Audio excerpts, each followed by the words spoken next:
The cargo ship moved slowly through the darkness of space. It was an old ship, not pretty to look at, but it worked well.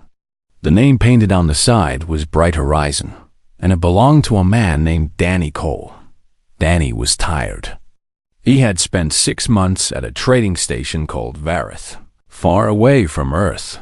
The station was at the edge of known space, where humans rarely went. It was a place full of alien species, strange smells, and even stranger rules. Danny had delivered his cargo, collected his payment, and now he just wanted to go home. He sat in the pilot's seat and looked at the stars outside the window. Earth was still 3 weeks away. 3 weeks of silence, of eating packaged food, of talking to no one. Danny was used to being alone. He had been doing this job for 15 years. But lately, the loneliness felt heavier than before. His daughter Molly was 8 years old now. She lived with his sister Karen back on Earth. Every time Danny came home, Molly seemed taller, smarter, more grown up. He was missing her childhood, one delivery at a time. He told himself it was worth it. The money was good. He could give her a better life. But some nights, when the ship was quiet and the stars seemed too far away, he wondered if he was lying to himself. Danny stood up and stretched his back. He decided to check the cargo hold. It was a habit, something to do when boredom got too heavy. He walked through the narrow hallway, his boots making soft sounds on the metal floor. The ship hummed around him, a low and constant noise that he had stopped noticing years ago. The cargo hold was large and cold. Tall metal crates stood in neat rows, locked down with straps to keep them from moving during flight. Danny walked between them, checking the straps, looking for anything out of place. Everything seemed normal. Then he heard it, a small sound, like something moving behind the crates near the back wall. Danny stopped walking. He listened. For a moment there was nothing. Then he heard it again. A soft shuffle, like feet trying to be quiet. His heart beat faster. He was alone on this ship. He was supposed to be alone. If something was back there, it meant trouble. Danny moved slowly toward the sound. He reached for the small flashlight on his belt and turned it on. The beam cut through the shadows between the crates. He saw nothing at first, just metal and darkness. Then he saw the eyes. 2 large eyes, violet in color, staring at him from behind the water recycling unit. They were wide with fear. They belonged to a face that was not human. Danny took a step back. His mind raced. A stowaway. An alien stowaway on his ship. The creature moved, and Danny saw more of it. It was small, maybe the size of a teenage human. Its skin was pale blue, almost silver in the flashlight beam. Thin ridges ran along its temples and down the sides of its neck. It was a girl. At least, Danny thought it was a girl. She looked young and scared and very, very thin. He recognized the species. Kethrani. He had seen them at the trading station, always working, always quiet, always looking at the ground. They were a servant species, used by the Dominion as cheap labor. Some said they were slaves, though the Dominion used different words for it. The girl pressed herself against the wall, trying to make herself smaller. She was shaking. Danny noticed a dark stain on her arm. Blood. She was hurt. Danny did not know what to do. The smart thing, the safe thing, would be to lock her in a storage room and contact the authorities when he reached the next station. Stowaways were serious business. If the Dominion found out he was carrying one of their workers, there could be trouble. Big trouble. But the girl was looking at him with those huge violet eyes, and Danny saw something in them that he recognized. He had seen that look before, in shelters on Earth, in the eyes of children who had been hurt too many times by people who should have protected them. She expected him to hurt her. She expected pain. That was the only thing she knew. Danny lowered the flashlight so it was not shining directly in her face. He crouched down slowly, making himself smaller, less threatening. "Hey," he said softly. "It is okay. I am not going to hurt you." The girl did not move. She probably did not understand his words. But she watched him carefully, her body tense, ready to run if she had to. Danny pointed to himself. "Danny," he said. "My name is Danny." Then he pointed to her, raising his eyebrows in a question. The girl was silent for a long moment. Then, in a voice so quiet he almost did not hear it, she spoke. "Lyra." Danny nodded. "Lyra, that is a nice name." He pointed to her arm, to the blood. "You are hurt. I can help. Will you let me help?" Lyra looked at her arm, then back at him. She did not understand why he was being kind. In her world, kindness did not exist. There was only power and obedience. The strong gave orders. The weak followed them. If you were hurt, you kept working until you could not work anymore. Then you were replaced. But this human was not giving orders. He was asking. He was waiting for her answer. Slowly, so slowly, Lyra nodded. Danny smiled. It was a tired smile, but it was real. "Okay, come with me. I have a medical kit in the main cabin. We will fix that arm, and then we will get you something to eat. You look hungry." He stood up and extended his hand toward her. Lyra stared at it for a long time. Among her people, a hand reaching toward you usually meant pain. But something in this man's eyes was different. Something she could not name. She took his hand. Danny helped her stand. She was light, too light. He could feel her bones through her thin clothing. How long had she been hiding back here? How long since she had eaten? He led her out of the cargo hold and into the main cabin. It was small but warm. Danny sat her down on a bench and opened his medical kit. The cut on her arm was not deep, but it was dirty. He cleaned it carefully, talking to her the whole time, even though she did not understand most of his words. "You are safe now," he said as he wrapped a bandage around her arm. "I do not know how you got on my ship, and I do not know what you were running from. But you are safe. No one is going to hurt you here." Lyra watched his hands as he worked. Gentle hands. Careful hands. Hands that fixed instead of broke. She did not understand this man. She did not understand his kindness.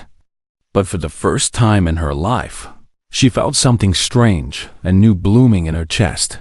Hope. Danny finished the bandage and stood up. "Now," he said, "let us find you some food.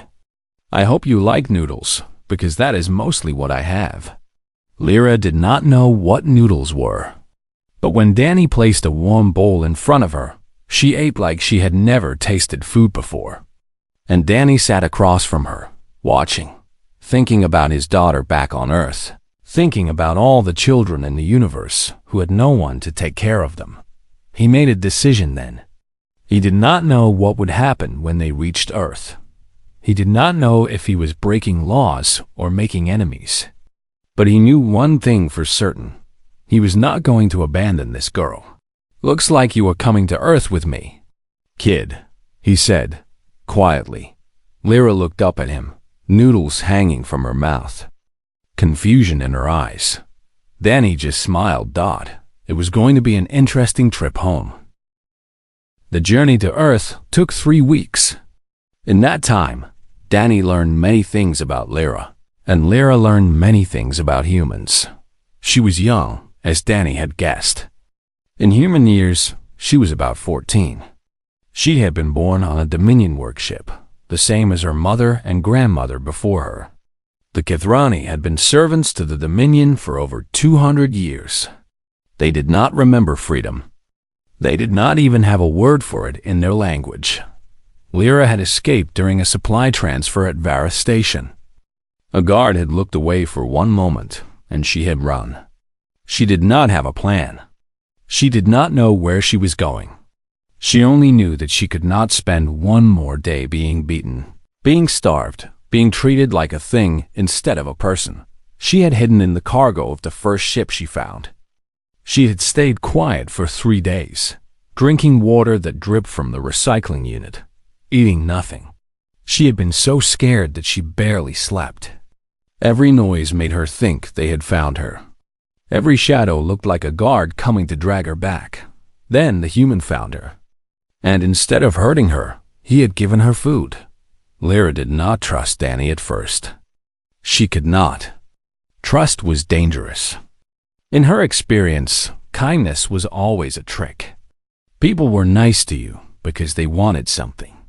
When they got what they wanted, or when you failed to give it to them, the kindness stopped and the pain began. The days passed, and Danny did not change. He fed her 3 meals every day. He gave her clean clothes. He taught her simple English words, pointing at things and saying their names, slowly until she repeated them. Cup, chair, window, star. He never raised his voice. He never raised his hand. When she made mistakes, he just smiled and tried again.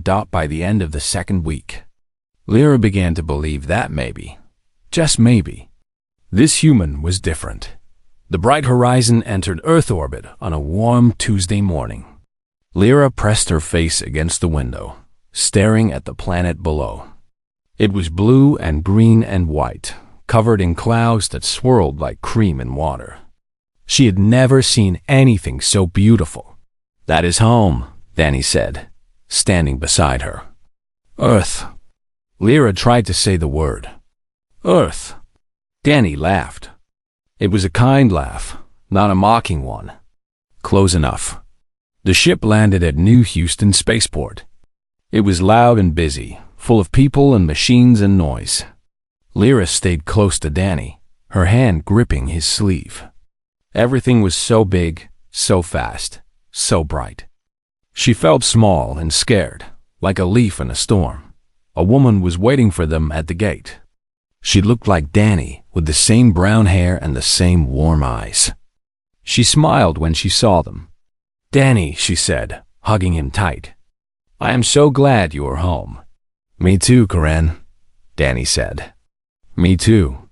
Karen looked at Lyra. Her smile did not fade. If anything, it grew softer, more gentle. "And you must be Lyra," she said. "Danny told me about you. I am Karen, his sister. I am going to help you." Lyra did not understand all the words, but she understood the tone. This woman was not angry. She was not disgusted. She was welcoming. Karen was a social worker. Her job was to help people who came to Earth from other planets, people who had no homes and no families. She had been doing this work for many years. She knew the laws, the paperwork, the right people to call. She had already started Lyra's case before Danny's ship even landed. "It will take time," Karen explained as they drove through the city.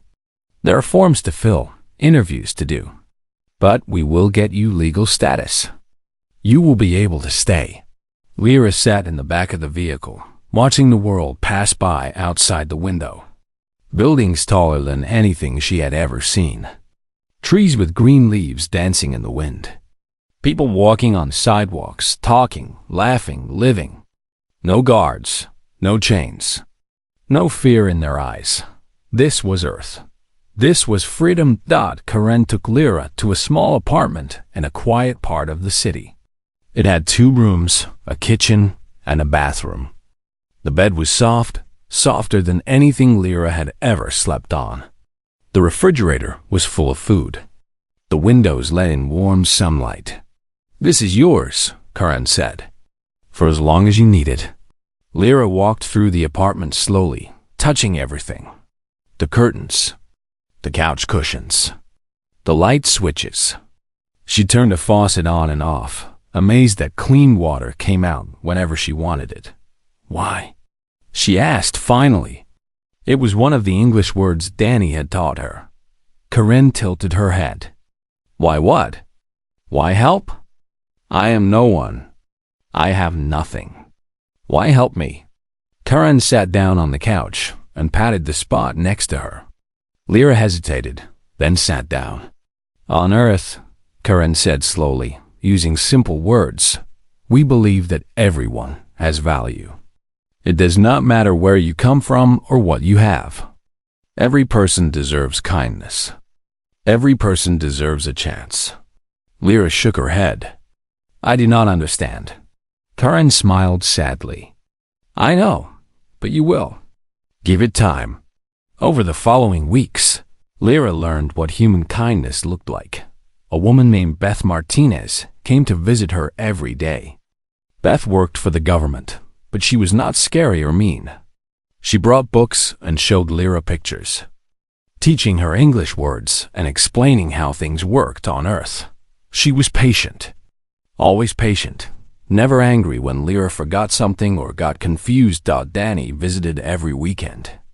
He brought his daughter Molly with him. Molly was 8 years old, with messy hair and a smile that never stopped. She thought Lyra was the most amazing thing she had ever seen. Your skin is so pretty, Molly said the first time they met. It is like the sky when the sun is going down. Lyra did not know what to say. No one had ever called her pretty before. Molly did not care that Lyra was an alien.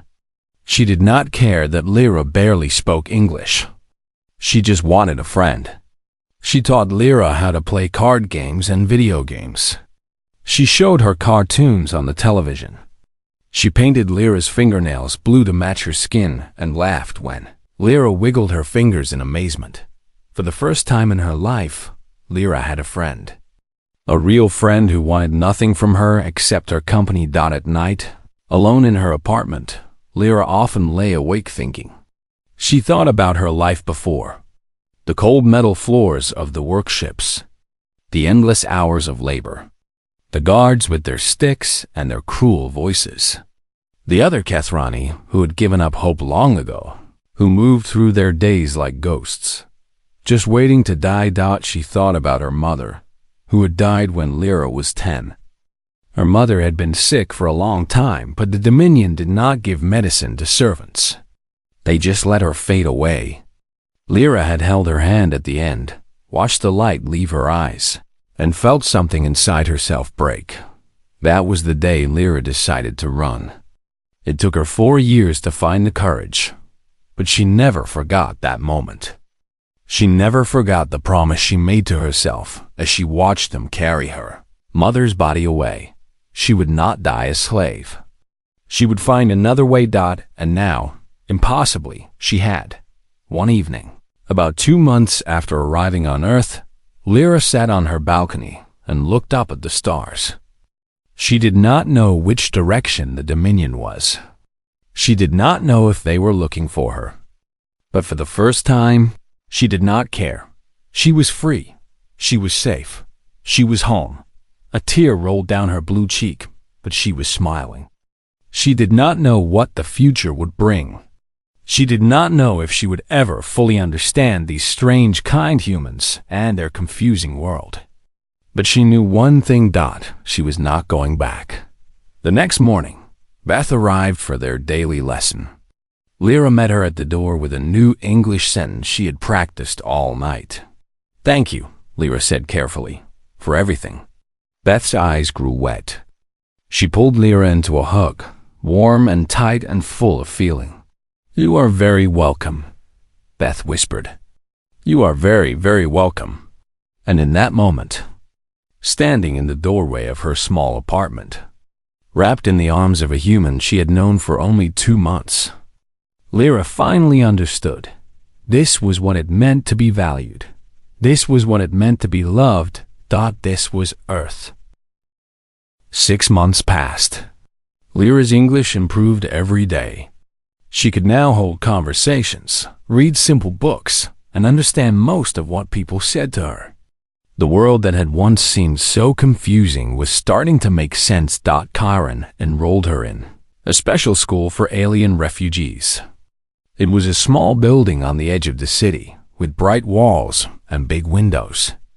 About 30 students from different species attended, all of them learning to live on Earth. Some had been there for years. Others, like Lyra, were new. Her teacher was an old man named George Patterson.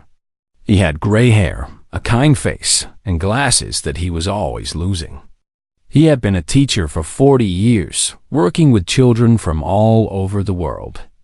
When the first alien refugees started arriving on Earth, he did not hesitate to help them too. A student is a student, he liked to say. Does not matter if they have 2 arms or 4. Everyone deserves to learn. George taught Lyra and her classmates about Earth. They learned geography, science, art, and music. They learned how to cook human food and how to use computers. But most importantly, they learned history. This was the part Lyra found most difficult. George did not hide the bad parts. He showed them pictures from Earth's past. Wars that killed millions of people. Slavery that lasted for centuries. Hunger, disease, cruelty, and hate. Humans had done terrible things to each other. They had built empires on the suffering of others. They had treated entire groups of people as less than human. Lyra was confused. If humans were so cruel, why were they being kind to her? One afternoon, after the other students had left, she stayed behind to ask George this question. "I do not understand," she said, sitting across from him at his desk. "You say humans did these bad things, but the humans I know are good. Danny is good. Karen is good.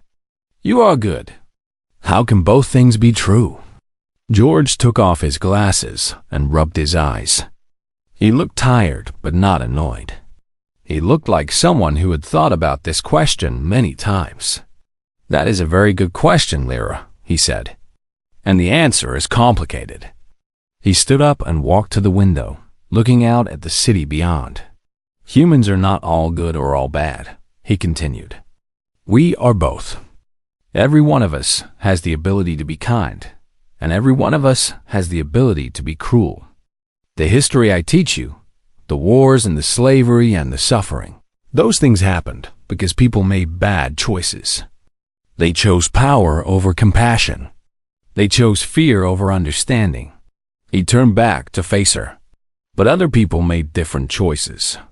In every dark time, there were humans who stood up and said no, who helped strangers, hid refugees, fought against injustice even when it cost them everything. The reason things got better, the reason we are here today in a world where an alien girl can go to school and have rights and be treated like a person, is because those people never gave up." Lyra thought about this. So humans are always fighting? Against each other? Sometimes, George admitted. But also against ourselves. Against the worst parts of our nature. Every generation tries to be better than the one before. We do not always succeed, but we never stop trying. He sat down again and leaned forward, his old eyes looking into hers. "That is what I want you to understand, Lyra. Humanity is not perfect. We never will be. But we have learned something important over our long history. We have learned that kindness is not weakness. Helping others is not foolish. It is the only way forward. It is the only way to build a world worth living in." Lyra was quiet for a long time. In the Dominion, she had been taught the opposite. Kindness was weakness. Mercy was for fools. The only law was power, and the powerful did whatever they wanted to the weak. But the Dominion was cruel and cold and empty. And Earth was warm and bright and full of life. Maybe the humans were right. Maybe kindness was the stronger choice. That evening, Danny came to visit. He did this often now, sometimes with Molly and sometimes alone. Tonight it was just him. He brought pizza, which had become Lyra's favorite Earth food. They sat on her balcony, eating and watching the sun go down. The sky turned orange and pink and purple, colors Lyra never got tired of seeing. "Danny," she said after a while, "can I ask you something?" "Of course. Why did you help me?" "On the ship, I mean. You could have turned me in. No one would have blamed you. Why did you choose to help?" Danny chewed his pizza slowly, thinking. He had known this question would come eventually. "I do not know," he said honestly. It was not a big decision at the time. I saw a scared kid who needed help. So I helped. That is all. But why? The Dominion could have punished you. You could have lost your ship, your job, everything. Why risk that for a stranger? Danny put down his pizza and looked at her. His eyes were serious but warm. When I was young, he said, my father left. Just walked out one day and never came back. My mom had to raise me and Karen alone. We did not have much money. Some weeks we barely had food. It was hard. Lyra listened quietly. But people helped us, Danny continued. Neighbors brought meals. Teachers gave us extra attention. A man at the church paid for my school supplies 1 year because he heard we could not afford them. I never forgot that. Those people did not have to help us. We were nobodies to them. But they helped anyway. He picked up his pizza again and took a bite. So when I saw you hiding in my cargo hold, scared and hungry and hurt, I thought about all those people who helped me. And I knew what I had to do. It was not even a choice, really. It was just what felt right. Lyra felt tears in her eyes, but she did not try to hide them anymore. On Earth, tears were not shameful. They were just a part of being alive. You saved my life, she said softly. Danny shook his head. No, I just gave you a chance. You saved yourself. You were brave enough to run. You were strong enough to survive. All I did was open a door. You walked through it. They sat in comfortable silence for a while, watching the stars appear in the darkening sky. Do you think there are others? Lyra asked eventually. Other Kethrani who want to escape? I'm sure there are, Danny said. Millions probably. Then I want to help them. Lyra's voice was firm. Someday, when I am older, when I know more, I want to help others the way you helped me. Danny smiled. It was a proud smile, the kind a father gives to a child who has just said something wise. I believe you will, he said. And when you do, I will be right there cheering you on. Lyra smiled back. For the first time since arriving on Earth, she felt like she had a purpose. She was not just a refugee anymore. She was not just a survivor. She was someone who could make a difference. The next day at school, she paid extra attention to George's lessons. She asked more questions. She took notes. She started reading books about Earth history on her own, learning about the people who had fought for justice and equality. She learned about leaders who had freed slaves, about women who had demanded the right to vote, about ordinary people who had stood up against powerful governments and said, enough is enough. These humans were not stronger than their enemies. They did not have bigger weapons or more soldiers, but they had something else. They had courage. They had hope. They had the belief that the world could be better. Lyra began to believe it too. She did not know what the future held. She did not know if she would ever see her home planet again, or if any of her people would ever be free. But she knew that she was no longer powerless. She had a voice. She had a story. And someday, she would use them. One night, lying in bed, Lyra whispered a promise into the darkness. I will not forget where I came from.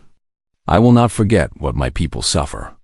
And I will do everything I can to change it. The stars outside her window seemed to twinkle in response. The journey was just beginning. 2 years after Lyra arrived on Earth, a journalist named Amy Reyes knocked on her door. Amy was young, with sharp eyes and a quick smile. She worked for a news company that told stories about people from other worlds. She had heard about Lyra from a friend at the refugee office, a Kethrani girl who had escaped the Dominion and found a home on Earth. It was exactly the kind of story Amy wanted to tell. I want to share your story with the world, Amy explained, sitting in Lyra's small living room. People need to know what is happening out there. They need to hear your voice. Lyra was nervous. She had spent her whole life trying to be invisible. The idea of millions of people knowing her name, seeing her face, hearing about her past, was terrifying. But she thought about the promise she had made to herself. She thought about all the other Kethrani who were still suffering, still waiting, still hoping for a chance to escape. "Yes," Lyra said. "I will do it." The interview took 3 days. Amy asked questions about everything. Lyra's childhood on the work ships, the day her mother died, the beatings from the guards, the fear that lived in her stomach every single day, and then the escape, the hiding, and the human who had found her and changed everything. It was painful to remember. Some nights after the interviews, Lyra cried until she had no tears left. But she kept going. She owed it to her people. When the documentary was finished, Amy uploaded it to the Galactic Network. Within hours, it spread like fire. It was translated into hundreds of languages and broadcast to thousands of worlds. Billions of beings watched the story of the alien girl who followed a man home and found freedom. The reaction was enormous. On Earth, people were moved.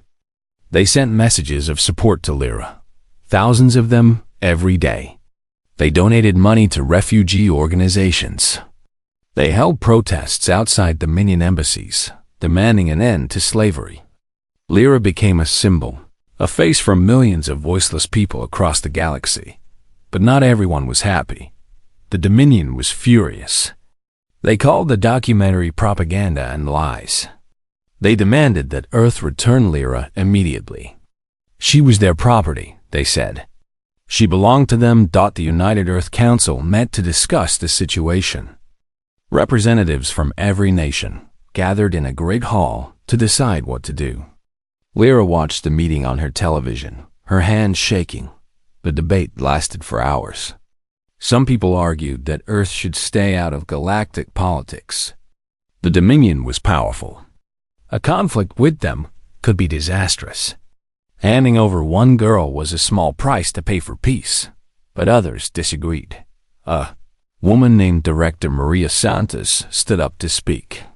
She was the head of the Earth Refugee Council, a small woman with gray hair and a voice like steel. "Lyra is not property," she said, her words echoing through the hall.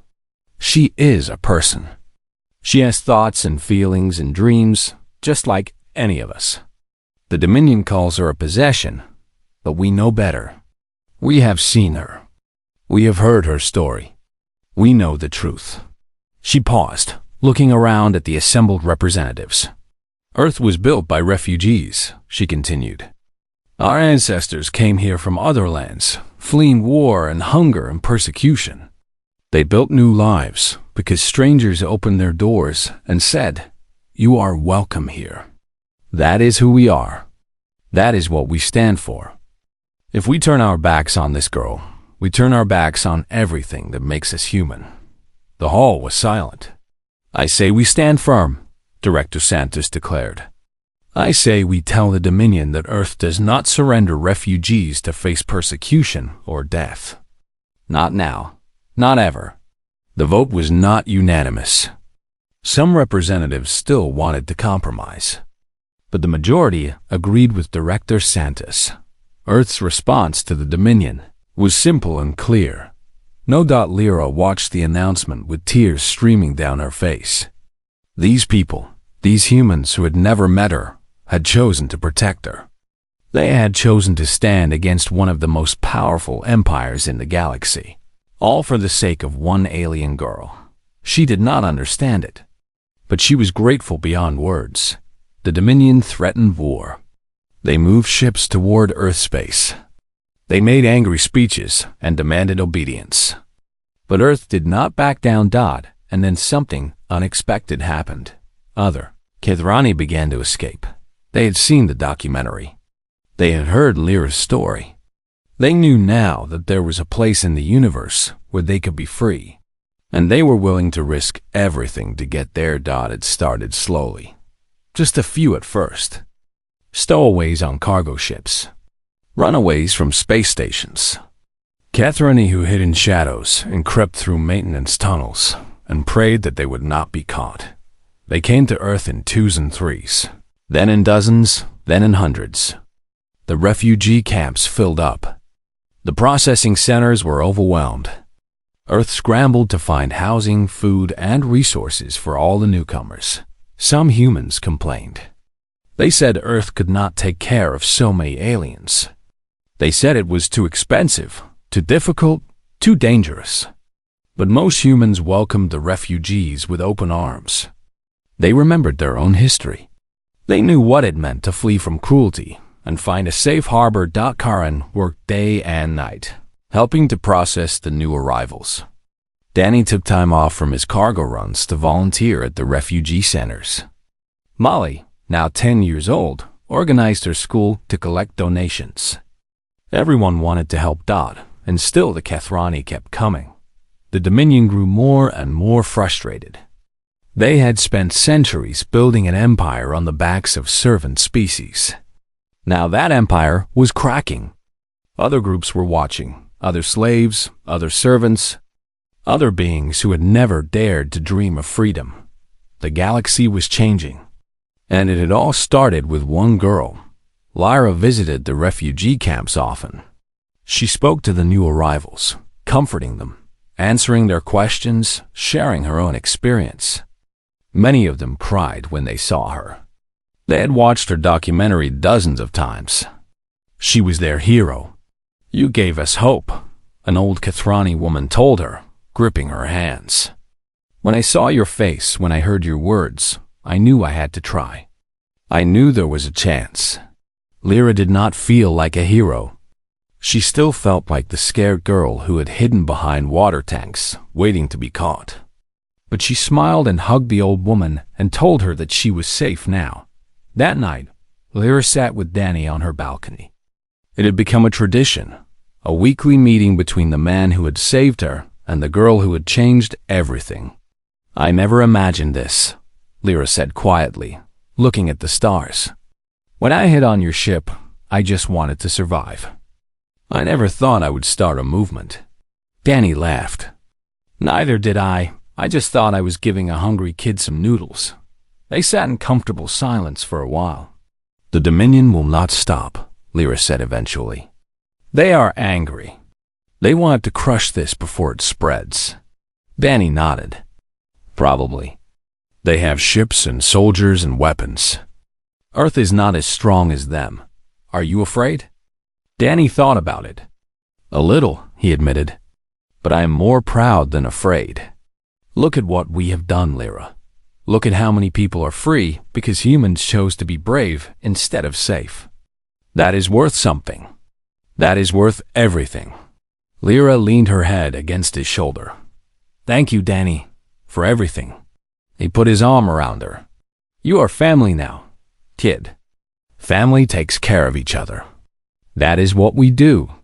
Above them, the stars shone bright and endless. Somewhere out there, empires were trembling. Slaves were dreaming of escape. And a small blue planet called Earth was becoming a beacon of hope for the entire galaxy. The storm was coming, but they would face it together. 5 years had passed since Lyra first arrived on Earth. Thought she was no longer a frightened child hiding in a cargo hold. She was a young woman now, tall and confident, with a voice that could command attention and eyes that had seen both the worst and the best that the universe had to offer. Today was the most important day of her life. She stood backstage at the United Galactic Assembly, the largest gathering of species in known space. Representatives from hundreds of worlds had come to listen, to debate, to decide the future of the galaxy. And Lyra had been invited to speak. She wore a simple blue dress that matched her skin. Her hair was pulled back from her face. In her hands, she held a small piece of paper with notes, though she had memorized every word long ago. "Are you ready?" asked Karen, standing beside her. Lyra took a deep breath. "No, but I am going to do it anyway." Karen smiled and squeezed her arm. "That is the bravest thing anyone can say." The hall was massive. Thousands of seats rose in circles around the central stage, filled with beings of every shape and color imaginable. Some had scales. Some had feathers. Some had more eyes than Lyra could count. They watched in silence as she walked to the podium. Lyra looked out at the crowd. Her heart was pounding so hard she could hear it in her ears. But she remembered what George had taught her. She remembered what Danny had shown her. She remembered every human who had ever stood up for something bigger than themselves. She opened her mouth and began to speak. I was born a slave. Her voice echoed through the hall, clear and strong. I was born on a ship owned by the Dominion. I never saw a planet or a sunrise or a sky until I was 14 years old. I was taught that my life had no value. I was taught that I existed only to serve, only to obey, only to work until my body gave out. I was taught that kindness was a lie and hope was a trick played on fools. She paused, letting the words sink in. Then I met a human. A ripple went through the crowd. Some shifted in their seats. Others leaned forward. His name is Danny Cole. He's a cargo ship captain from a small planet called Earth. When he found me hiding on his ship, he did not hit me. He did not turn me in. He did not demand payment or service. He looked at me and saw a scared girl who needed help. And so he helped me. Lyra smiled at the memory. He gave me food. He bandaged my wounds. He took me to his home planet and introduced me to his family. He did not do this because he wanted something from me. He did not do this because I was valuable or important. He did it because he believed that every life has worth, even the lives that others throw away. She looked down at her notes, then folded them and put them in her pocket. She did not need them anymore. For the past 5 years, I have lived on Earth. I have learned their language, their history, their ways. I have seen them argue and fight and disagree about 1,000 different things. But I have also seen them come together when it matters. I have seen strangers help strangers. I have seen people risk their lives for people they have never met. I have seen a whole planet stand up for one frightened alien girl, even when it would have been easier to look away. Her voice grew stronger. The Dominion calls humanity dangerous. They say that humans are a threat to order and stability. They say that Earth must be punished for defying their laws. She raised her chin. The Dominion is right. Humans are dangerous. Murmurs spread through the assembly. Some of the Dominion representatives looked smug. Humans are dangerous to tyrants, Lyra continued, her voice rising. They are dangerous to slavers. They are dangerous to anyone who believes that power means the right to hurt others. They taught me that compassion is not weakness. They taught me that standing up for the helpless is not foolish. They taught me that the strongest force in the universe is not weapons or armies or threats. It is love. The hall was completely silent now. Because of humans, thousands of my people are free today. Because of humans, the Dominion's grip on the galaxy is weakening. Because of one man's choice to be kind, an entire empire is starting to crumble. She pointed at the Dominion delegation. You fear them. I understand why. You should fear them. Not because they will attack you. Not because they will invade your worlds or steal your resources. You should fear them because they offer something more powerful than fear. They offer hope. And once people taste hope, they will never accept slavery again.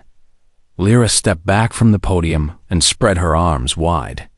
I stand before you today as the ambassador of the free Kethrani. We are a new nation, built on a colony world given to us by Earth. We are farmers and builders and teachers and artists. We are free people, every single one of us. And we owe our freedom to a species that most of you have never met. She smiled, and there were tears in her eyes, but they were tears of joy. I followed a man home. That is how this story began. A scared girl stowed away on a stranger's ship, and instead of punishing her, he welcomed her. Such a small thing. Such a simple act of kindness. And yet it changed everything. She looked directly at the Dominion delegation. You cannot stop this. You cannot undo what has been done. The galaxy has seen what is possible. Every servant, every slave, every being who has ever been told they are worthless, they have all seen that there is another way. You can threaten and punish and kill, but you cannot erase hope. You cannot defeat kindness. You cannot win against love. She turned back to the broader assembly. I am asking all of you to choose. Choose who you want to be. Choose what kind of galaxy you want to live in. Will you side with the ones who chain and beat and break? Or will you side with the ones who heal and help and lift up? Her voice softened, but it carried to every corner of the hall. Humans are not perfect. They are the first to admit that. They have made terrible mistakes in their history, but they have never stopped trying to be better. They have never stopped believing that tomorrow can be brighter than today. That is what makes them special. That is what makes them dangerous. That is what makes them human. She bowed her head for a moment, then looked up with shining eyes. My people are free because of them, and I will spend the rest of my life making sure that other people get the same chance. She stepped back from the podium. Thank you. For a long moment, nothing happened. The hall was frozen in silence. Then, from somewhere in the back, a single pair of hands began to clap dot. It was followed by another. And another. And another dot. The applause grew, spreading through the assembly like a wave. Some representatives remained seated, their faces angry or afraid. But many rose to their feet. Species that had never agreed on anything stood side by side, clapping for the blue-skinned girl who had spoken truth to power. Backstage, Danny Cole watched on a small screen. His daughter Molly sat next to him, 13 years old now, holding his hand. Dad, she whispered. You started all of this. Danny shook his head, but he was smiling, and his eyes were wet. No, I just gave someone a meal and a bandage. She did the rest. In the assembly hall, Lyra walked off the stage and into the arms of her family. Karen was there, and Beth and George, and Amy. They hugged her and told her how proud they were. And outside, across the galaxy, billions of beings watched the broadcast. Servants who had never known freedom. Workers who had never been told they mattered. Children who had never been shown kindness. They watched, and they remembered, and in the quiet places of the universe, in the shadows of great empires, in the hearts of those who had given up hope, something began to stir. A whisper, a dream, a belief that maybe, just maybe, things could change. All because one man chose to be kind. All because one girl chose to be brave. The outcome had left everyone speechless, and the story was only beginning.